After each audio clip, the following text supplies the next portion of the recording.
성경 말씀 신약성경 요한복음 14장 1절에서 3절까지 신약성경 172쪽입니다. 너희는 마음에 근심하지 말라. 하나님을 믿으니 또 나를 믿으라. 내 아버지 집에 거할 곳이 많도다. 그렇지 않으면 너희에게 일렀으리라. 내가 너희를 위하여 거처를 예비하러 가노니 가서 너희를 위하여 거처를 예비하면 내가 다시 와서 너희를 내게로 영접하여 나 있는 곳에 너희도 있게 하리라. 아멘. 오늘은 감사하고 또 죄송한 마음으로 설교를 시작할까 합니다. 사택을 이사했습니다.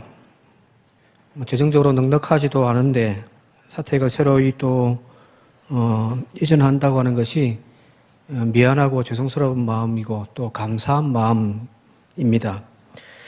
교인들 중에서 내 집 마련한 것처럼 좋아하시는 분도 계시고 또 너무 좋다 기쁘다고 말씀해 주시는 분들 모습 보면서 그 정성으로 새롭게 입주한 모든 것이 사랑이고 은혜고 감사한 마음뿐입니다.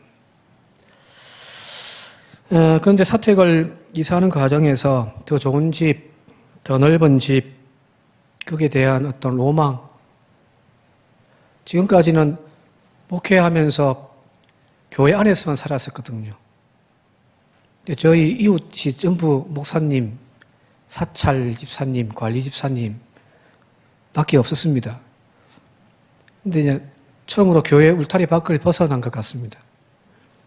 저에게도 이제 이웃이 생겼습니다. 근데 희한한 건 아파트 가니까 사람들이 안 보이네요. 좋죠? 좋습니다. 너무 감사하고요. 그런데 이사를 준비하고 또 이사하고 난 이후에 그 기쁜 마음, 좋은 마음은 분명히 있는데 이상하게 마음 한구석에가 굉장히 불편해요. 이사가 결정나고 분주하게 짐들을 정리하면서 흐트러진 집들을 쫙 보면 조금 짜증이 나더라고요. 꼭 집안만의 문제만은 아니었습니다. 크고 작은 일들에 그냥 넘어갈 수 있는 일인데 막 화가 나기도 하고 분명 뭔가 문제가 있어요. 왜 이런 마음 자꾸 생기지? 정말 고맙고 감사한 일 맞는데 또 그렇게 느끼고 있는데 왜 내 마음에는 뭔가가 이렇게 지금 병들어 있지? 왜 화를 내지? 별일 아닌 상황에서도 화부터 내는 저를 보면서 왜 이런 감정이 자꾸 올라오는지를 시간을 좀 두고 제 마음의 소리를 좀 귀를 기울여 보았습니다. 왜 그런가? 너 왜 그러니? 좋은데 이거죠. 좋은데 왜 마치 청소년들이 사춘기 반항하듯이 그렇게 해? 싶은 마음이 들었습니다. 생각해보고 또 생각해보고 또 되돌아보면서 정확한 것은 아닙니다만은 한 가지 깨닫는 것은 한 두 가지 정도를 깨달았는데 첫 번째는 이사 준비한다고 갑자기 진행되는 바람에 막 정신없이 분주하게 막 진행되다 보니까 사실은 그동안 기도를 쌓는 재단을 게을리했습니다. 기도줄이 좀 막혔어요. 그랬더니 영혼이 답답하다고 막 아우성 치는 것 같기도 하고요. 몸은 이제 편한지를 모르겠는데 영혼은 지금 불편한 거죠. 그리고 그보다 더 중요한 사실 하나가 있는데 그것은 바로 내 삶의 안식처가 바뀌었다라고 하는 스트레스입니다. 즉, 내 안식처가 지금 사라지고 변한다라고 하는 불안감, 마음이 지금 그걸 느끼고 있더라는 거예요. 새 집으로, 더 넓은 집으로, 더 편한 집으로 이사한다라는 것은 분명히 좋은 일이에요. 감사한 일이고, 또 저도 그렇게 생각하고 그런 마음을 가지고 있습니다만은 거의 10년 가까이 정든 사택이 저에게는 안식처였고, 저에게는 쉼의 공간이었거든요. 많은 교인들이 그 사택이 불편하다고 막 말씀하시지만 불편한 건 맞지만 저에게는 편한 보금자리였습니다. 쉼의 자리이고 또 내 삶의 울타리였습니다. 교회 업무가 막 바쁘게 분주하게 진행될 때에 잠시 들어가가지고 엎어지면 코달 때니까 그죠. 그냥 잠시 쉬었다가 나오기도 하고요. 교회 예배 마치면 주일날 그냥 모든 짐 다 내려놓고 집에 들어가서는 그냥 아무 생각 안 하고 쉬어버리거든요. 마치 먼 여행 갔다가 돌아오는 길이면 빨리 집에 가고 싶잖아요. 여러분도 그렇죠? 그죠? 뭐 한 3박 4일 짧게는 혹은 뭐 길게는 일주일 먼 길 갔다가 집에 돌아올 때는 막 빨리 집에 가고 싶잖아요. 바로 그런 집이었던 것 같습니다. 이제 그동안 정들고 내 삶의 안식처였던 공간을 떠나서 다른 공간으로 옮겨야 한다라고 하는 그 사실. 그리고 결혼해서 지금까지 한 23년 되는데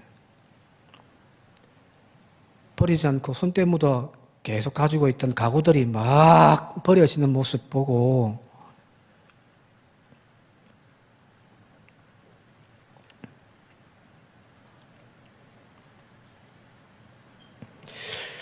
저도 눈치채지 못한 채 마음이 힘들었던 모양이에요.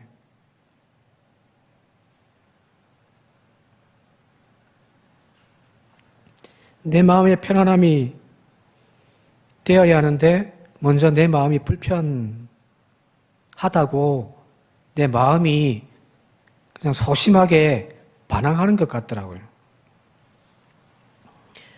맞는 말입니다. 식구들이 모여서 사는 집, 우리 흔히 말하는 홈이라고 하죠. 단순한 주거 공간의 건물만은 아니거든요. 초가상간에 살고 궁궐에 산다고 그 삶의 크기가 행복이 달라지는 것은 아니잖아요. 그죠? 바로 그 집이란 단순하게 주거만 하는 공간이 아니라 내 삶의 한 영역입니다. 인간이 누리는 가장 편안함, 안식처가 바로 가정에서 이루어지잖아요. 그 울타리 안에서 우리는 손님이 아니에요, 더 이상. 주인입니다. 남을 위하는 그런 시간들이 아니라 오롯이 자신만을 위할 수 있는 공간. 그게 내 집이잖아요. 사택이란 공간도 마찬가지예요.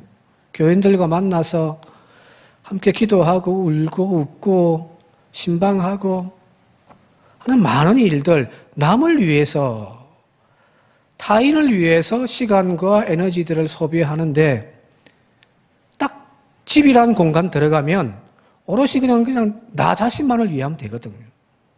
물론 뭐 아내도 생각해야 되고 자식도 생각해야 되겠지만 나라고 하는 울타리 공간. 그게 집이란 말이에요.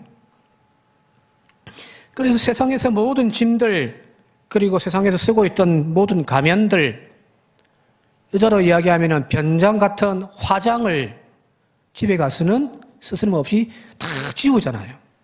그죠? 밥만 먹어도 막 립스틱 바르고 그죠? 하루에 몇십 번 여기 턱 찍어 바르잖아요. 밖에서는. 왜? 타인을 향한 시선에 내가 만족시켜 줘야 하기 때문입니다. 집에 가면요. 화장을 지운단 말은 말 그대로 오롯이 자기 자신 그대로를 그냥 간직하는 거예요. 그래서 집은 단순히 잠자고 먹고 쉬는 공간이 아니라 바로 자기 자신의 정체성이라고 말하는 그런 분도 있습니다. 그림책 하나 좀 소개하려고 하는데요.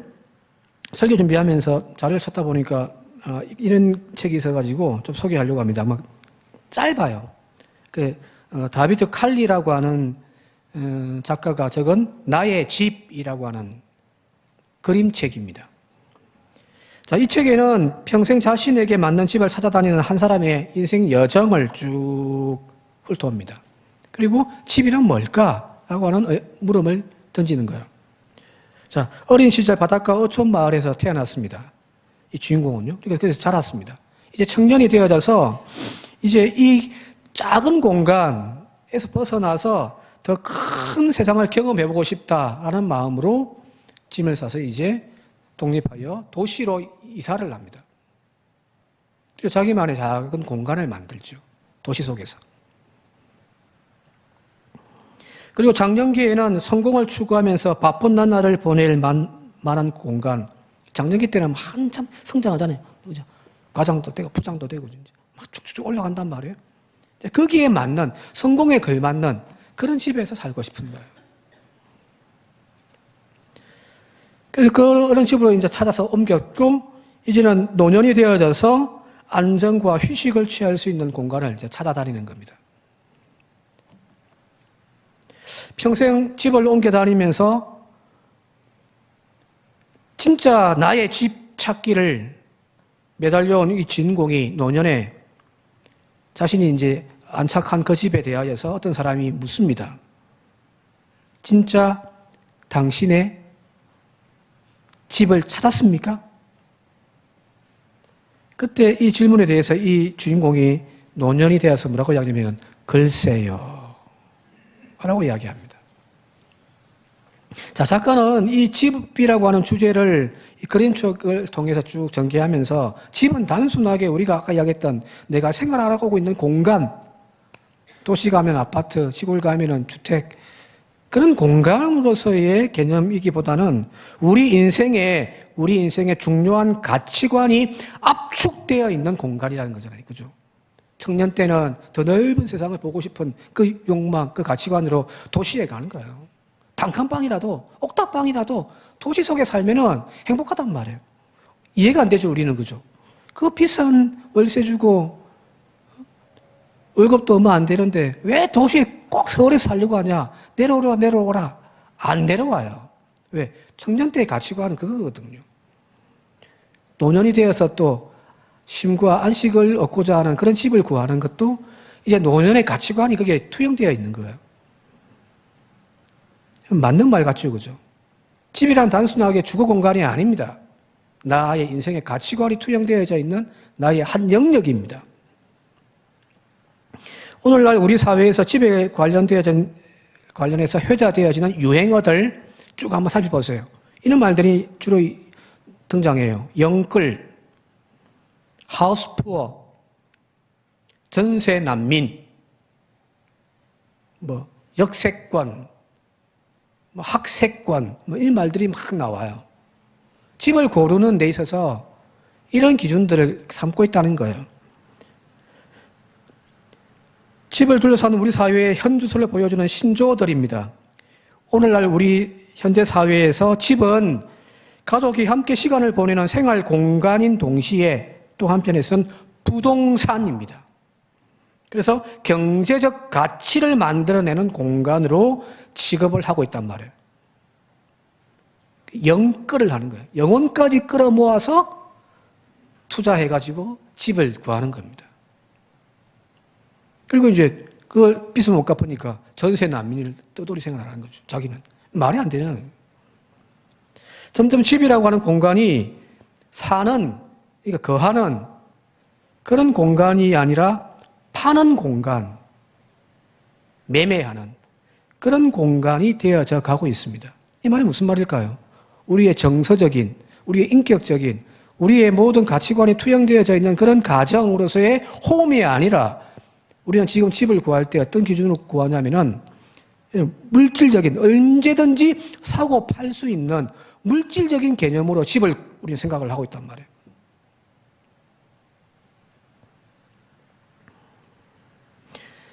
여러분 잘 아시는 존 하워드 페인의 즐거운 나의 집이라고 한 가사 제가 한번 읽어드릴게요. 즐거운 곳에서는 날 오라 하여도 내 쉴 곳은 작은 집, 내 집뿐이리.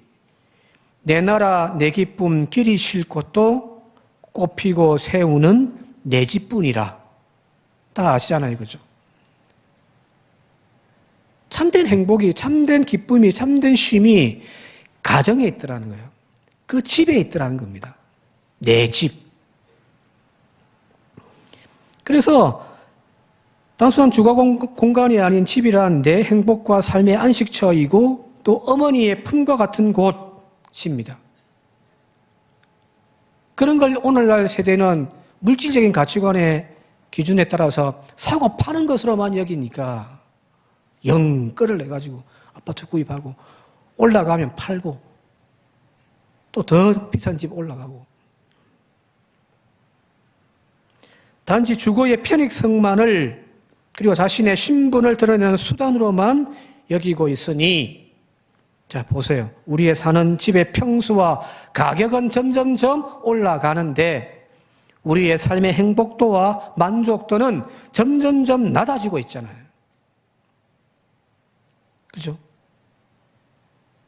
집은 점점 좋아졌어요. 아파트가 이사하니까 너무 좋습니다. 너무 편리해요. 그런데 그런 물질적인 가치관으로만 집이란 공간을 우리가 바라보면은 진짜 집이라고 하는 곳에서 내가 쉼을 얻고 내 자아와 인격이 형성되어져 가고 내 마음의 아픔이 치유되어져 가는 그런 진짜 홈으로서의 집은 사라져 가는 거거든요. 오늘 저와 여러분들의 집이 또 하나님의 집인 이 교회가 바로 그런 참된 쉼과 안식과 위로와 평안을 맛보는 그런 집들이 되어질 수 있기를 바랍니다. 아마 우리 교인들의 집은 바로 그런 집인 것 같아요. 왜 그러냐면 주일날 낮 예배 딱 끝나면 솜살같이 집에 돌아가십니다. 집이 뭐가 그리 좋아서 빨리 가시는지 이제 이유를 알았습니다. 다들 행복하다는 이야기겠죠. 자, 이 집과 관련되어져서 고민을 하면서 설교도 준비하면서 가만히 문득 떠오른 구절이 하나 있습니다. 그게 뭐냐면은 마태복음 8장 20절입니다. 마태복음 8장 20절 함께 읽겠습니다. 시작. 예수께서 이르시되 여우도 굴이 있고 공중의 새도 거처가 있으되 인자는 머리 둘 곳이 없다 하시더라. 솔직히 그런 마음이 이 마음이 들더라고요. 나는 이제 편한데. 근데 가만히 보니까 예수님은 여우도 굴이 있고 공중의 새도 자기가 거처할 둥지가 있는데 인자는 머리 둘 곳이 없네 라고 저한테 콕 찔러 말씀하시는 것 같더라고요. 지금까지 살펴본 바대로 한다고 한다면 예수님은 자신의 삶의 안식과 쉼을 얻을 집조차 없던 분입니다. 단순히 집도 절도 없는 가랑뱅이 신세 한탄이라고 이야기할 수 없는 것이 예수님의 이 말씀은 자신의 가치관과 연결되어 있단 말이에요. 집이란 공간은 자신의 가치관이 투영되어 있다는 거잖아요. 그죠? 자신의 삶이 그대로 녹여져 있는 그게 집이란 말이에요. 그렇게 연결해서 본다고 한다면 예수님 삶 자체가 바로 여기 있듯이 집이 없는 인생인 거예요. 즉 예수님은 자신을 위한 삶을 버리고 포기한 분이었다라는 겁니다. 그리고 당신을 쫓아서 따라다니는 그 제자들에게도 똑같이 요구하시잖아요. 누구든지 나를 따르려거든 자기 다 부정하고 자기 십자가 지고 나를 또 쫓아와야 된다. 그래서 실제로 베드로와 요한 세베대의 두 아들들도 아버지와 배를 버려두고 예수를 따랐단 말이에요. 심지어는 아버지의 장사가 있는데 그 장사를 끝내고 따르겠습니다. 아니, 죽은 자로 장사케 하고 너는 나를 쫓아라고. 왜 주님은 자신뿐만 아니라 그를 따르는 제자들까지도 집과 고향을 버리라고 말씀하셨을까요? 이것은 앞서 집이라고 하는 공간이 자기 자신을 실현하는 공간, 오롯이 내 자신이 주인이 되는 공간이라고 말씀드렸잖아요. 그죠? 여기 있는 거예요. 저는 집에 가면 제가 왕입니다. 교회에서는 막 입 다물고 있어도 집에 가면 막 확 감을 지릅니다. 미친놈입니다.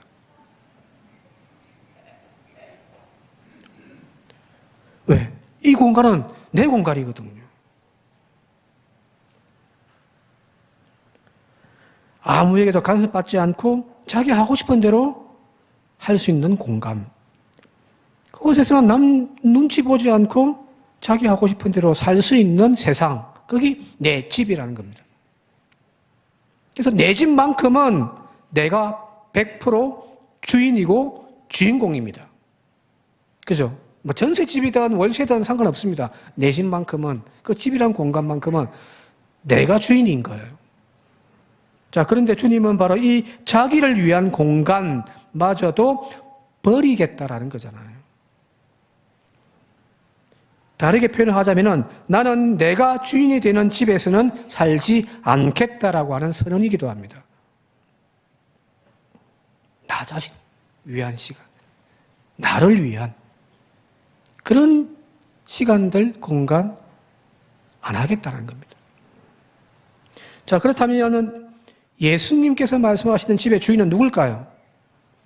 내가 내 집의 주인이 되어지는 것을 난 거부한다고 한다면은 바로 예수님께서 추구하신 예수님 당신의 집이 없으니까 그냥 자기 자신의 그냥 삶의 영역이 다 모든 주님이 들어가신 집이 다 자기 집이지 뭐. 그러나 그 집에서 주님께서 진짜 주인으로서 고백하는 것이 뭐냐면은 바로 하나님 아버지가 주인이라는 겁니다. 자, 요한복음 14장 오늘 읽어본 말씀에 우리가 잘 알고 있는 말씀인데 다시 한번 읽어볼게요. 2절 말씀입니다. 같이 읽겠습니다. 시작. 내 아버지 집에 거할 곳이 많도다. 그렇지 않으면 너희에게 일렀으리라. 내가 너희를 위하여 거처를 예비하러 간다. 자, 여기서 말하는 내 아버지의 집, 거기는 거할 곳이 많다라고 이야기하잖아요. 그 아버지 집이 어딘가요? 천국? 천국이겠죠. 그런데 이 전체적인 명당에서 또 다른 의미를 또 찾아볼 수가 있을 것 같습니다. 그 첫 번째는 뭐냐면은 세상적인 집이라고 하는 공간에서 안식처를 삼기보다는 나는 참 안식처를 아버지 하나님의 품에서 나는 쉼을 얻기를 원한다라는 것이겠죠. 그죠? 힘들고 어려우면 탁 저 밖에 들어가서 거기서 그냥 아무것도 안 하고 자고 그러면서 회복되어지는 내 집은 다 가지고 있는데 주님은 그걸 거부하셨단 말이에요. 그럼 주님은 어디서 안식을 얻고 어디서 쉼을 얻고 어디서 샘을 얻어요? 하나님의 품이에요. 그 하나님의 품은 모든 것이거든요. 마치 우리가 고향 부모님의 집 혹은 친정 가면은 지치고 아팠던 마음들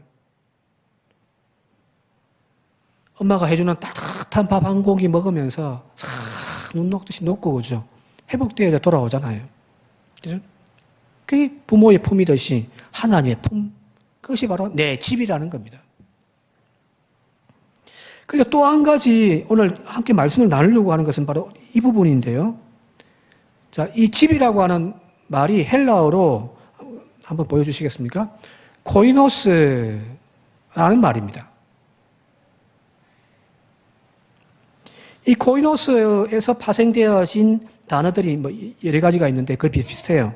그런데 성경에서는 이 코이노스를 집이라고도 번역을 하고 또 어떻게 번역을 해놨냐면은 하나님의 경륜, 에베소서 같은 경우는 이거 3번이나 그런 표현을 했거든요. 하나님의 경륜 이렇게 되어 있단 말이에요. 그러니까 하나님의 쉽게 얘기하면 하나님의 집을 이렇게 관리하고 운영해가는 청지기 그런 직분 그런 의미로서 사용되어집니다. 자, 하나님의 구원과 관련되어진 이 경륜이라는 개념은 집과 연결해서 하나님의 집을 잘 경영하고 유지하고 관리하는 그 일들을 감당하는 것. 즉 하나님의 계획과 뜻을 이루어가기 위하여 애쓰고 노력하는 것. 그것이 하나님의 경륜이거든요. 코이노스입니다. 또 그걸 다른 의미로 집이라고도 한단 말이에요. 자, 그렇다면 예수님께서의 집은 우리가 이야기하는 어떤 아파트의 몇 층에 평당 얼마짜리 그런 어떤 집이 아니라 예수님은 지금 집을 하나님 아버지의 집은 거할 곳이 많다. 거기는 큰 대궐 같고 빈방들이 많다. 그런 의미기보다는 예수님께서 지금 말씀하시는 이 하나님 아버지의 집이란 바로 하나님의 경륜이에요. 구원의 뜻을 이루어가는 것, 하나님의 뜻을 성취해가는 그것이 바로 예수님에게서는 집인 거예요. 자, 히브리서 3장 6절 말씀입니다. 같이 한번 읽어볼게요. 히브리서 3장 6절입니다. 시작. 그리스도는 하나님의 집을 맡은 아들로서 그와 같이 하셨으니 우리가 소망의 확신과 자랑을 끝까지 잡고 우리는 그의 집이라. 여기서 말하는 집이란 하나님의 구원 계획, 하나님의 큰 뜻을 이 땅에서 성취해 가는 그 일들이 코이노스, 곧 집이 되어진다는 이야기예요. 오늘 저와 여러분들이 바로 하나님의 집들입니다. 예수님께서는 세상 사람들처럼 팔아서 재산을 늘려가는 목적으로 집을 가지고 있지는 않았습니다.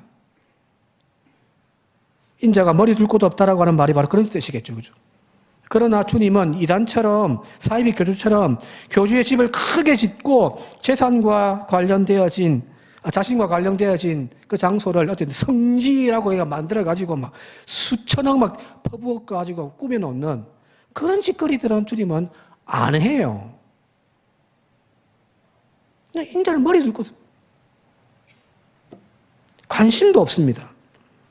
제자들과 함께 기거하고 쉼을 얻을 수 있는 집 한 칸 마련하지도 않았습니다. 오직 이 땅에 사는 동안 주님이 하신 것은 철저하게 하나님의 뜻을 이루어가면서 하나님의 집을 세워가는 일을 감당하셨던 분이 바로 예수님이셨습니다. 주님에게서의 코이노스는 바로 그거였어요. 넓은 집, 좋은 시설로 꾸며진 집에 들어가서 사는 것에 기분은 좋은데 왠지 마음이 불편했던 이유가 바로 이것이 아닌가 싶습니다. 하나님의 교회를 운영하고 교인들의 형편을 살피는 일에는 자꾸 게을러지면서 내 삶의 안식과 울타리만 넓어지고 커져가는 그것이 내 영혼이, 내 마음이 부끄러웠던 모양입니다. 새 집으로 이사하고 주일 맞아서 설교 준비하면서 내 감정을 살피게 되어진 결론이 이겁니다. 주님은 자신의 머리 둘 곳 그런 집 하나 가지려고 하지 않았고 오히려 하나님의 경륜을 이루기 위하여 애쓰며 사셨던 것을 자기의 집으로 삼고 살아셨는데 나는 반대로 하고 앉아있으니 부끄러운 거죠. 제가 그렇다는 이야기입니다. 예수님을 따르려면 주님 안에서 참 안식과 평안을 얻으며 또한 지쳤던 심령에 다시금 생수의 강물을 마시고 회복하기 위해서 우리가 해야 할 것은 여러분들의 편안한 집 안만이 아니라 바로 하나님의 품이 되어줄 수 있길 바랍니다. 참된 평화가 거기 있어요. 참된 위로가 내 가정이 아닌 하나님의 품이에요. 집으로 돌아갈 때의 마음이 편한 것보다 교회 나올 때의 마음이 더 편해야 되는 거거든요. 그렇죠? 집보다 좋은 것이 교회여야 한다는 이야기입니다. 오늘 우리는 우리의 지평수를 늘리는 일에 혈안이 되어져 살기보다는 하나님의 경륜을 이루는 일에 선한 청지기처럼 교회를 돌보고 하나님의 구원 사업을 열심을 품고서 헌신하는 삶, 그런 삶을 살아야 되지 않겠습니까? 내 집은 더 넓어져 가고 고급 가구들과 가전제품들로 채워져 가고 있는데 교회의 빈자리들은 늘어가고 있고 헌신할 사람이 없어서 찾고 또 찾아야만 되는 지경이 되어진다고 한다면은 우리의 몸은 편한 줄은 몰라도 우리의 영혼은 고통 속에서 괴로워할 겁니다. 자, 그렇다면 이제 우리가 살아가야 할 목표와 방향이 바뀌어져야 할 줄 믿습니다. 남들처럼 더 좋은 집, 더 비싼 집, 그런 동네가 내 인생의 목적이 아니라 아버지 하나님의 집을 더 크게 지어가는 하나님의 자녀들이 되어지는 저와 여러분들이 되시길 바랍니다. 사택 가서 편안하게 그냥 쉬고 먹고 자고 하는 일들에 사택을 대여해 준 것이 아니라 이 일 하라고 더 좋은 곳에 보내신 줄 믿습니다. 더 신방 열심히 하고 또 교회에 위해서 기도하고 말씀 준비 더 철저히 하면서 한다고 한다면은 사택 정성 모아서 저한테 사준 것 아니에요. 걱정하지 마십시오. 안 갖고 갑니다. 나중에 두고 갈 테니까. 그러나 목회하는 동안 편안하게 목회하시라고 주신 그 정성 받아서 저도 그냥 집 이사로 끝나는 것이 아니라 여기 아까 드렸던 말씀대로 하나님의 경륜을 더 크게 세워가는 일들에 열심히 하겠습니다. 여러분들도 바로 그런 일들에 함께 동참해 주시길 바랍니다. 마지막 그림 하나 보고 이제 설교 마치도록 할게요. 저는 그림 많이 보셨죠, 그죠? 액자에. 전에도 한 말씀드렸습니다만 저희 부산에 부모님, 특히 어머니 안방에 저 액자가 탁 걸려 있습니다. 읽어드리면 그리스도는 이 집의 주인이시요 식사 때마다 보이지 않는 손님이시요 모든 대하에 말 없는 덮는 이시라. 다 홀라당 다 벗고 막 편안하게 그냥 막 내 마음대로 여기서는 내 세상이다 하고 막 집에서 살지 말고 주님이 이 가정의 주인이시고 나와 함께 먹고 마시시며 나와 함께 대화한다는 사실을 기억하면서 우리의 집을 그리스도가 내 집의 주인이시다 고백하며 살아가는 우리 모두가 되시기를 주님의 이름으로 축원드립니다. 함께 기도드리겠습니다. 고마우신 아버지 하나님, 주님은 머리 둘 곳조차 없는 삶을 사셨는데 저희들은 더 풍요해졌고 더 넓어져 가는 집에서 살고 있으면서도 오늘도 불평이 가득할 때도 있고 오늘도 하나님의 일이 아닌 내 일들에 바쁠 때가 많음을 고백합니다. 하나님, 내가 잘 되는 것이 나쁜 것은 아니겠습니다마는 간절히 소망하옵기는 내 집이 넓어져 가는 것처럼 하나님의 경륜이 하나님의 집을 또한 넓혀가는 일들에 아버지 하나님 열심히 다할 수 있는 저희들이 되게 하여 주시옵소서. 특별히 바라고 원합기는 산정교회 모든 믿음의 권속들의 가정에 또한 그 집의 주인이 그리스도가 되어 주시기를 원합니다. 우리 구주 예수님의 이름으로 간절히 기도드리옵나이다. 아멘. 교회 소식 알려드리겠습니다. 첫 번째, 정기 재직회. 다음 주일 4일 오후 찬양 예배 때 정기 재직회를 모입니다. 3층 휴게실 바닥공사 마무리 작업입니다. 휴게실을 마련하기 위해 바닥공사가 30일 화요일과 일요일 목요일에 있을 예정입니다. 간신과 협력을 당부드리며 시간 있으신 분들은 함께 참여해 주시기 바랍니다. 담임 목사 사택 이사, 목포 라성 센트럴 카운티 1자 101동 305호로 이사하셨습니다. 기도해 주시고 협력해 주신 교우 여러분께 감사드립니다. 선교지 탐방, 선교지 6월 11일에 맞아 강주 양림동 선교지 일대를 다녀올 계획입니다. 자세한 내용은 다음 주일에 안내해 드리겠습니다. 금요기대회, 구역연합예배, 이번 주 금요기대회 연합 예배를 특성은 사구역입니다. 매주 금요일 7시 30분 기도와 찬양의 자리에 많이 참석하여 주시기 바랍니다. 여섯 번째, 이번 주 청소본사는 남신도에서 하겠습니다. 공동식사, 오늘 공동식사에 담임 목사님 가정에서 떡과 과일을 제공해 주셨습니다. 감사합니다. 성경 백독 중 14도 완료, 9명 참석했고요.